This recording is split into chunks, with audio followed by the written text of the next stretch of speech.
आज के टाइम पे किसी भी चीज़ के लिए बहुत आराम से लोन मिल सकता है। सपोज आज आप गोवा की वेकेशन अफोर्ड कर सकते हैं, लोन लेकर आप मालदीव्स भी जा सकते हैं।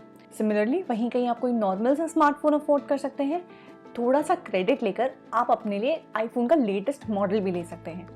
तो इसका ये मतलब है लोन आप ले सकते हैं, लोन आपको मिल भी जाएगा, बट क्या लोन लेना सही है? वैसे इसका आसान तो काफी सिंपल है। आप ऐसा बोल सकते हैं नहीं, कोई भी टाइप का लोन लेना ही नहीं चाहिए, लोन हमेशा आपकी फाइनेंशियल हेल्थ खराब कर सकता है। बट ऐसा होता है कि हर लोन बुरा नहीं होता, लोन्स भी काफी सब्जेक्टिव होते हैं। लोन्स दो तरह के हो सकते हैं, गुड लोन्स और बैड लोन्स। इन दोनों लोन्स में फर्क ये होता है कि गुड लोन से अल्टीमेटली आपकी वेल्थ क्रिएट होती है और बैड लोन्स आपकी वेल्थ को बहुत ही एडवर्सली इफेक्ट करते हैं। अब इसे थोड़ा और समझते हैं। गुड लोन्स का एक एग्जाम्पल होता है एजुकेशन लोन। तो एजुकेशन लोन में ये होता है कि आप अपने आप पर इन्वेस्ट करते हैं, आप वो एजुकेशन लोन लेते हैं, उस एजुकेशन को कंप्लीट करने के बाद आपकी इनकम इतनी बढ़ जाती है कि आप वो लोन भी पे ऑफ कर देते हैं और धीरे धीरे अपना वेल्थ क्रिएशन जर्नी भी स्टार्ट कर देते हैं। सिमिलरली गुड लोन्स के और एग्जाम्पल हो सकते हैं आपका बिजनेस लोन, जिसका रेट ऑफ इंटरेस्ट जो रिटर्न जनरेट कर रहा है उससे कम है। तो अगर आपने सपोज 15% में लोन लिया है और आपको बिजनेस 20% का जनरेट करके दे रहा है रिटर्न, तो उस हिसाब से ये गुड लोन कहलाएगा। और उसमें शर्त यही है कि आप उसे टाइमली रीपे कर दे ताकि आपका बिजनेस का रिस्क कम हो जाए। वैसे होम लोन गुड लोन भी हो सकता है और बैड लोन भी हो सकता है। इसे हम और समझते हैं। तो होम लोन के साथ जो सबसे पहला बेनिफिट आपको ये मिलता है कि इंटरेस्ट रेट बहुत कम होता है, interest rates are low. Next point ये होता है, चाहे आप कोई भी टैक्स रेजिम फॉलो कर रहे हैं, न्यू या ओल्ड, होम लोन से आपको कई सारे टैक्स बेनिफिट्स भी मिलते हैं। होम लोन से हम होम खरीदते हैं और इंडिया एक डेवलपिंग कंट्री है, यहाँ पर लैंड पे काफ़ी प्रेशर रहता है और जनरली इसकी सप्लाई काफ़ी कम रहती है। तो उस सिचुएशन में हम ये कह सकते हैं कि आगे चल के आपकी एसेट जो है उसकी वैल्यू बढ़ेगी।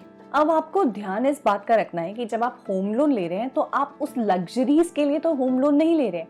फॉर एग्जाम्पल, अगर आप नॉर्मल सा मार्बल टाइल्स जो इंडिया में प्रोक्योर हो सकता है उसे अपने घर पे लगा रहे हैं तो that is a different thing. वहीं आप अपने घर के लिए जर्मनी से मार्बल मंगा रहे हैं या जर्मनी से फ्लोरिंग करवा रहे हैं, तो उस सिचुएशन में हो ये रहा है कि आपने लोन लैंड के लिए नहीं, आपने जमीन के लिए लोन नहीं लिया है, आपने लोन लिया है वो लग्जरी के लिए। तो ये जो लग्जरी है दैट इज एन एक्सपेंस, क्योंकि लग्जरी से आपको कोई रिटर्न नहीं मिलने वाला है, लग्जरी डिप्रिशिएट होने वाली है। उस केस में अगर आप होम लोन ले रहे हैं तो that is a bad loan for you. Good loans के अगर हम और एग्जांपल्स देखें, सपोज आपने कोई व्हीकल लोन लिया है, एक ऐसी व्हीकल लेने के लिए जिससे आप अपने ऑर्गेनाइजेशन में टाइमली पहुंच सके, so that is a good loan. वहीं अगर आपने कोई मोबाइल फोन खरीदने के लिए लोन लिया है जिससे आप अपने ऑर्गेनाइजेशन से कनेक्टेड रह सके, so that is also a good loan.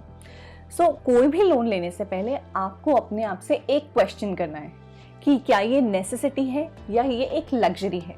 क्योंकि अगर आप लग्जरी के लिए लोन ले रहे हैं सो that is an expense for you और ये आपकी कैपिटल बढ़ाने के लिए आपको बिल्कुल भी हेल्प नहीं करेगा। ऐसा बिल्कुल भी नहीं है कि हम आपको लग्जरीज में स्पेंड करने से मना कर रहे हैं, हम बस ये बोल रहे हैं कि आप लोन लेकर लग्जरीज पे स्पेंड ना कीजिए, क्योंकि आप ऑलरेडी उसमें इंटरेस्ट भी पे करेंगे। और लोन लेते समय आप एक और बात का ध्यान रख सकते हैं कि आप अपनी डाउन पेमेंट बड़े से बड़े अमाउंट की कीजिए, इससे आपकी EMIs का अमाउंट भी कम हो जाएगा और आपको कम इंटरेस्ट पे करना पड़ेगा। अगर आपकी कोई और भी फाइनेंस रिलेटेड क्वेरी है तो हमें कमेंट सेक्शन में जरूर बताएं। Stock market investments are subject to market risk, please read offer documents carefully before investing.